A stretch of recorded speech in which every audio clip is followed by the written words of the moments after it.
parliamentary colleagues, distinguished members of the British Indian diaspora, ladies and gentlemen, welcome to the Royal Gallery. It is my enormous pleasure now to introduce Narendra Modi, the 15th Prime Minister of India. Today is special, and it's special for two reasons. First, this is a first. The first occasion upon which we will hear a speech by a serving Indian Prime Minister in our Parliament. Secondly, it is fitting that it takes place during Diwali, with the resonance which that entails for millions across this country, in India, and indeed throughout the world. What's more, today is New Year's Day. Sal Mubarak. Happy New Year!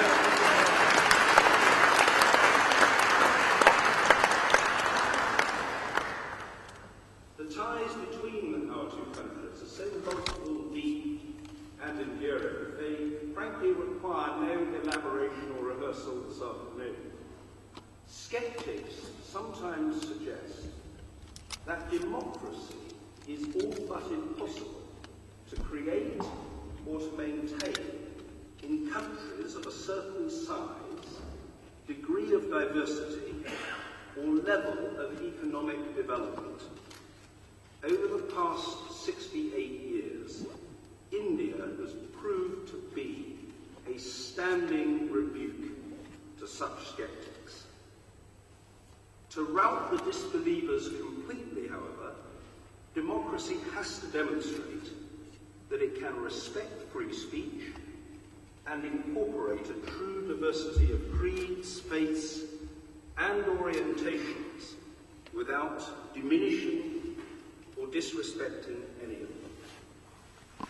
With some 1.3 billion people and a burgeoning young population, India will become the most populous nation on our planet, well within the lifetimes of many people here present. And it is destined to become a leader in the world. Put bluntly, India is all of our futures. Preparing for such a prospect is a daunting challenge to which Prime Minister Modi has devoted great thought and attention. Friends and colleagues, Mr. Modi is known in Indian circles as Mr. Tech. He pioneered the expansion of the internet in Gujarat during his lengthy tenure as Chief Minister there. And in the past 18 months in Delhi, he has established a digital India scheme and indeed created a network of smart cities. He has an astonishing 12 million followers on Twitter, and he is extremely comfortable communicating with fellow citizens via the medium of Google Hangouts on Android Lollipop. In a spirit of friendly competition, I'm sure that our own leaders in all parties will now strive to follow your example, sir.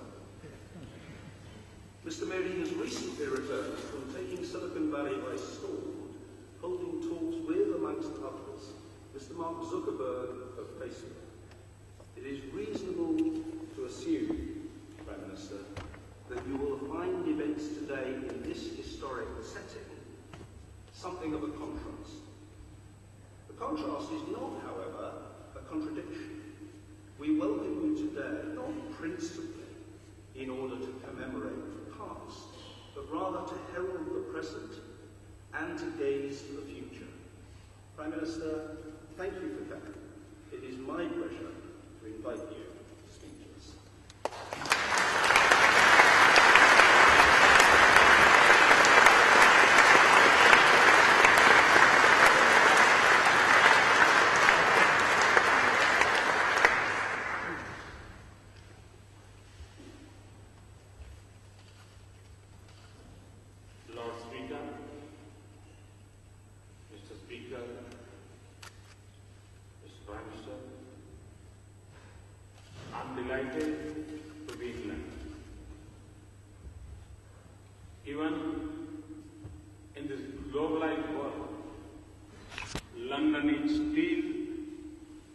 standard of our times.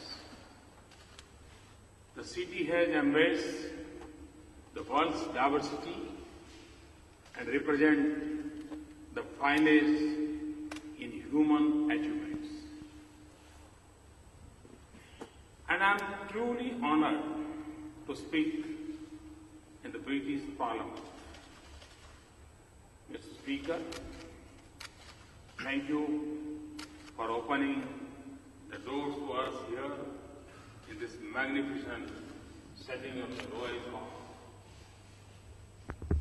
I know that the Parliament is not in session. Prime Minister Cameron looks relaxed and relieved.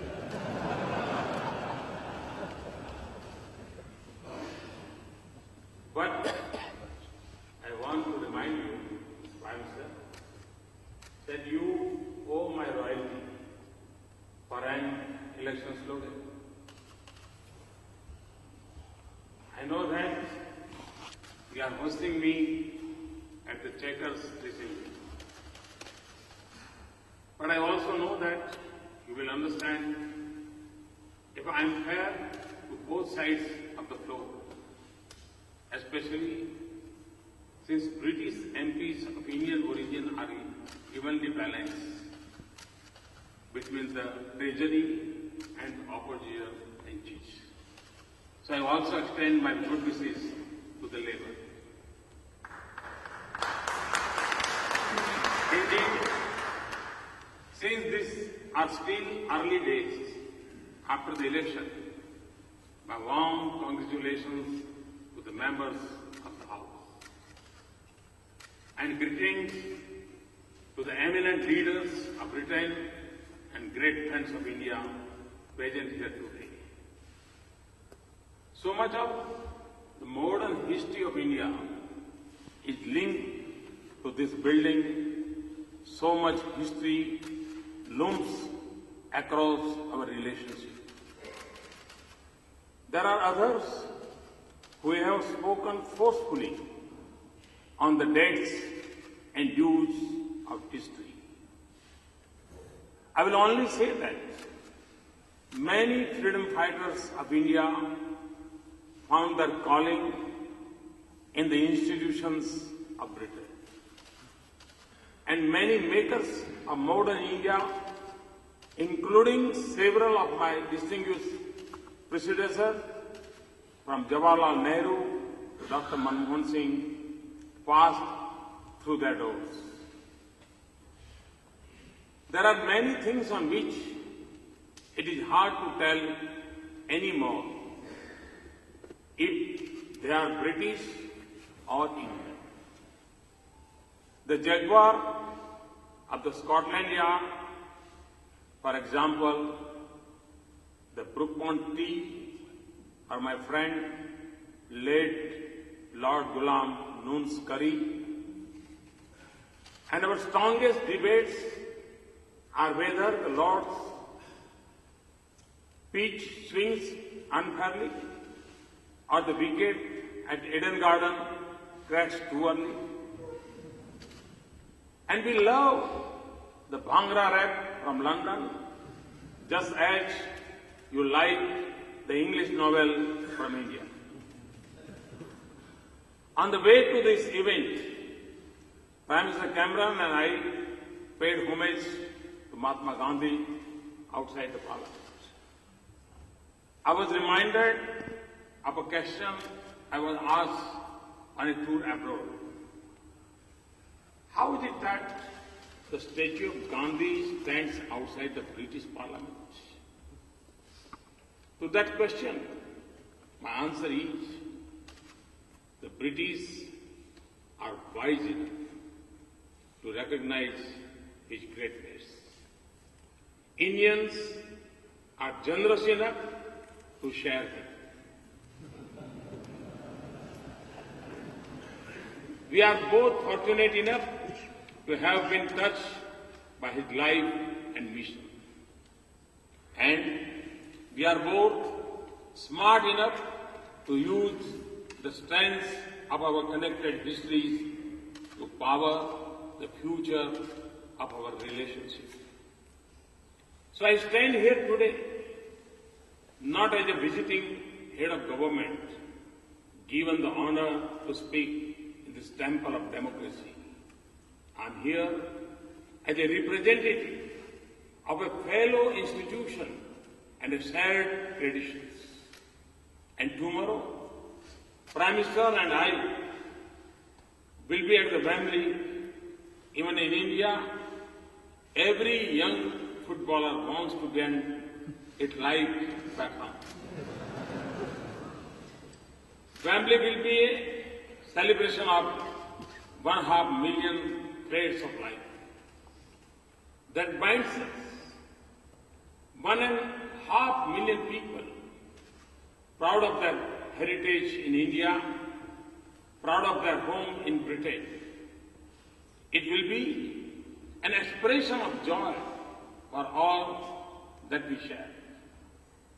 Values, institutions, political system, sports, culture, and art. And it will be a recognition of a vibrant partnership and a shared future. The United Kingdom is the third largest investor in India behind Singapore and Mauritius. India is the third largest source of foreign direct investment projects in the United Kingdom. Indians invest more in Britain than in the rest of European Union combined. It is not because they want to save on interpretation costs, but because they find an environment that is welcoming and familiar. It takes an Indian icon, Tata, to run a British icon and become your nation's largest private sector employer.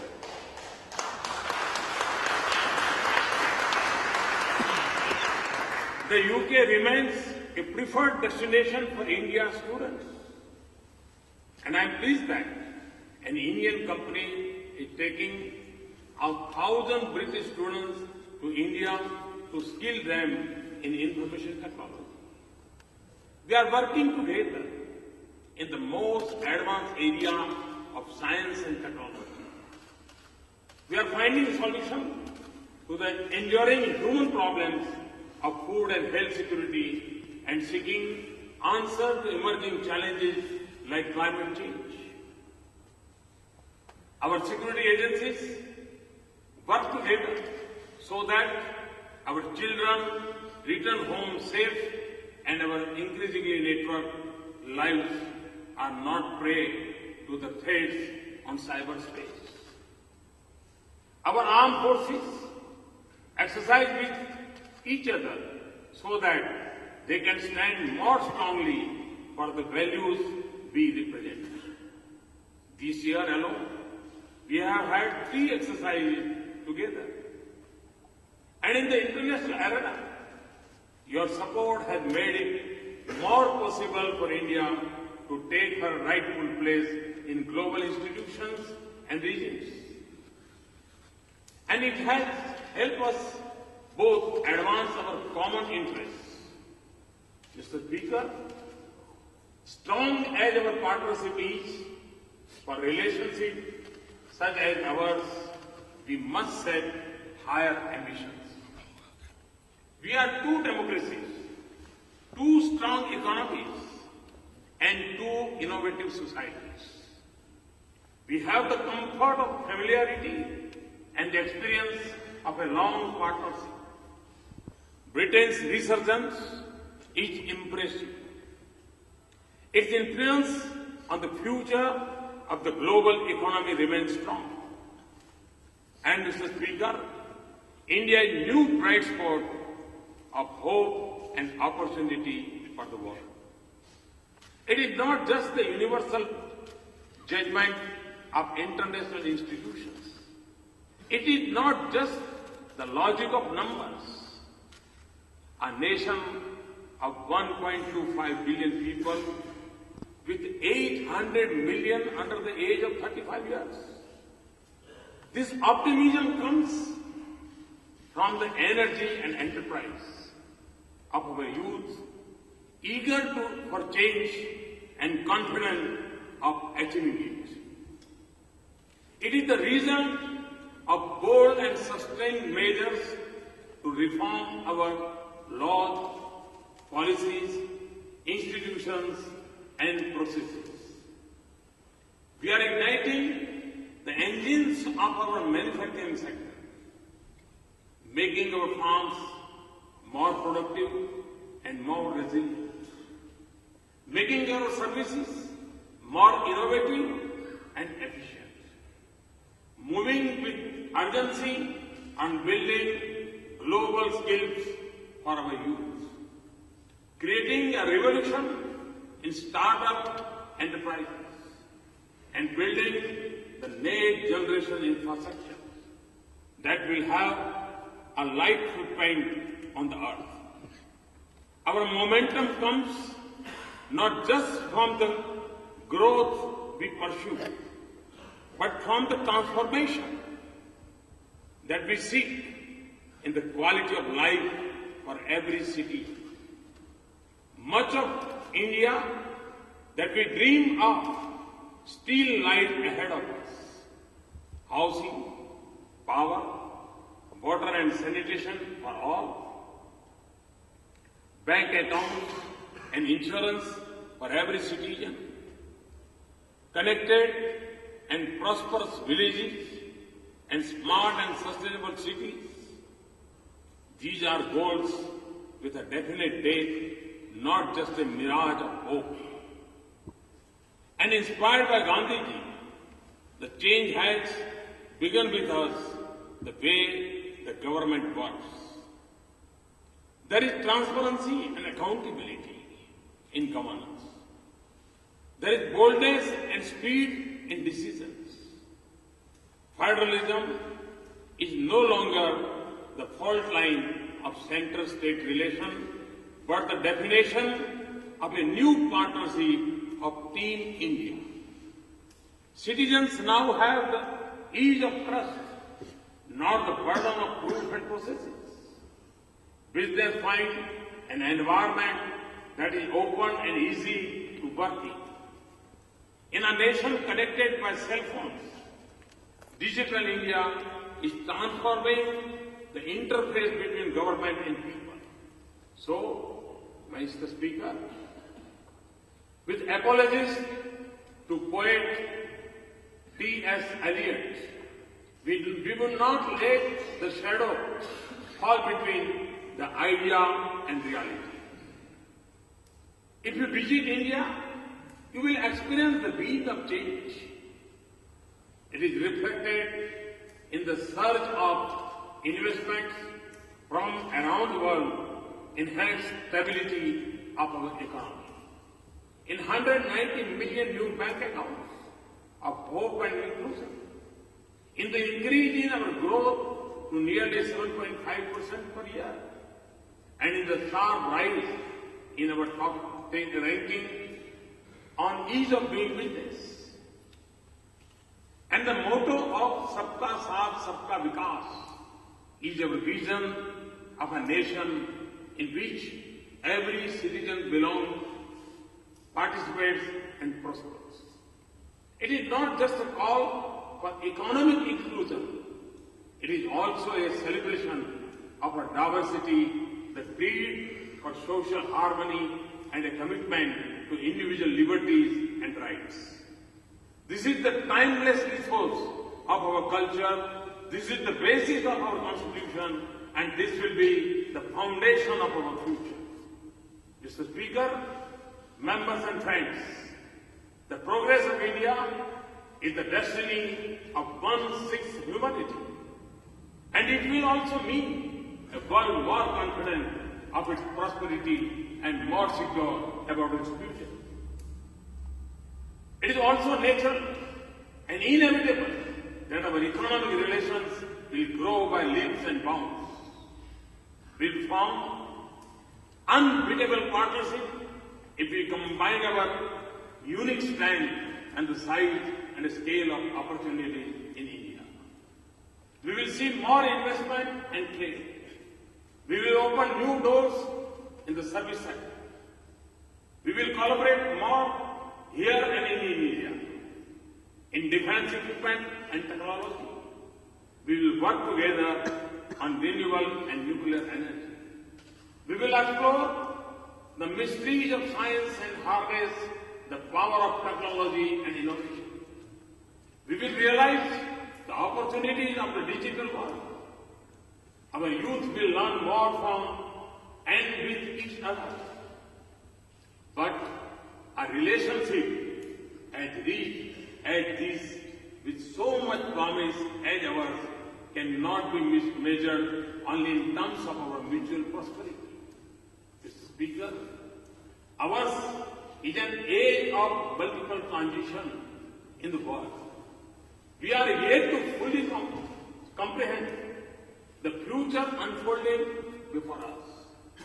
As in the previous ages, it will be different from the world we know. So in the uncharted waters of our uncertain times, we must together help steer a steady course of this world in the direction that mirrors the ideals we share. For in that lies not just the success of our two nations, but also the promise of the world that we desire. We have the strength of our partnership and the membership of the United Nations, the Commonwealth and the G20. We live in a world where instability in a distant region quickly reaches our doorsteps. We see this in the challenges of radicalization and refugees. The fault lines are shifting from the boundaries of nations into the web of our societies and the streets of our cities. And terrorism and extremism are a global force that are larger than their changing names, groups, territories and targets. The world must speak in one voice and act in unison to combat this challenge of our times. We must adopt a comprehensive convention on international terrorism in the United Nations without delay. There should be no distinction between terrorist groups or discrimination between nations. There should be a resolve to isolate those who harbor terrorists and willingness to stand with nations that will fight them honestly. And we need a social movement against extremism in countries where it is most prevalent, and every effort to de-link religion and terrorism. Oceans remain vital for our prosperity. Now we have to also secure our cyber and outer space. Our interests are aligned across many regions. We have a shared interest in stable, prosperous and integrated South Asian realm, together in a shared march to prosperity. We want an Afghanistan that is shaped by the dreams of the great Afghan people, not by irrational fears and overreaching ambitions of others. A peaceful, stable Indian Ocean region is vital for global commerce and prosperity. And the future of Asia-Pacific region will have profound impact on all of us. We both have huge stakes in West Asia and the Gulf. And in Africa, where amidst many challenges, we see so many promising signs of courage, wisdom, leadership and enterprise. India has just held an Africa summit in which all 55 countries and 42 leaders participated. We must also cooperate to launch a low-carbon age for a sustainable future for our planet. This is a global responsibility that we must assume in Paris later this month. The world has crafted a beautiful balance of collective action, common but differentiated responsibility, and respective capabilities. Those who have the means and the know-how must help meet the universal aspiration of humanity for clean energy and a healthy environment. And when we speak of restraint, we must not only think of curbing fossil fuels, but also moderating our lifestyles. We must all do our part. For India, a target of 175 gigawatt of additional capacity in renewable energy by 2022 and reduction in emission intensity of 33 to 35% by 2030 are just two of the steps of a comprehensive strategy. I have also proposed to launch during the COP21 meeting an international solar alliance to make solar energy an integral part of our lives, even in the most unconnected villages. In Britain, we are more likely to use an umbrella against rain than the sun. But my team defined the membership of the Solar Alliance in more precise terms. We have to be located within the tropics, and we are pleased that the United Kingdom qualifies. So we look forward to an innovative Britain as a valuable partner in this endeavour. Prime Minister Cameron and I are indeed very pleased that cooperation and affordable and accessible clean energy is an important pillar of our relations. Mr. Speaker, this is a huge moment for our two great nations. So we must seize our opportunity, remove the obstacles to cooperation, instill full confidence in our relations, and remain sensitive to each other's interests. In doing so, we will transform our strategic partnership and we will make this relationship count as one of the leading global partnerships. Ever so often, in the call of Britain's most famous bard, that we must seize the tide in the affairs of man, the world has sought the inspiration to act, and so must we. But in defining the purpose of our partnership, we must turn to a great son of India whose house in London I shall dedicate to the cause of social justice on Saturday. Dr. B.R. Ambedkar, whose 125th birth anniversary we are celebrating now, was not just an architect of India's constitution and our parliamentary democracy. He also stood for the upliftment of the weak, the oppressed, and the excluded. And he lifted us all to a higher cause in the service of humanity, to build a future of justice, equality, opportunity, and dignity for all humans, and peace among people. That is the cause to which India and the United Kingdom have dedicated themselves today. Thank you very much. Thanks a lot.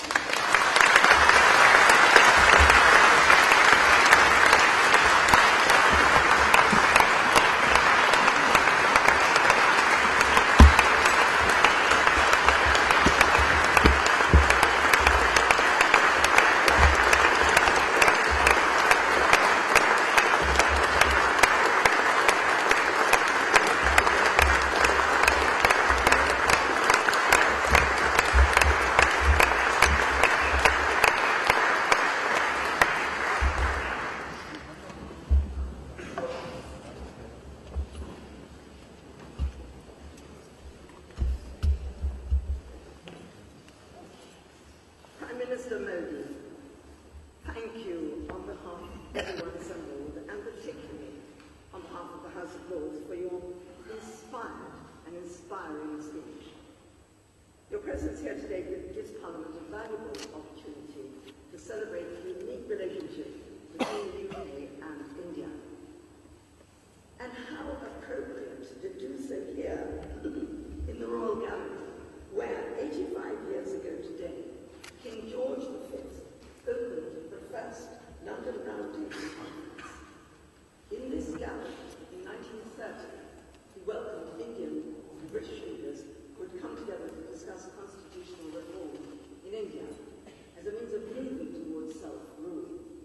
And though the achievements of the Round Table Conference were indeed modest, they did signal, in the words of Ramsay MacDonald, the birth of a new history.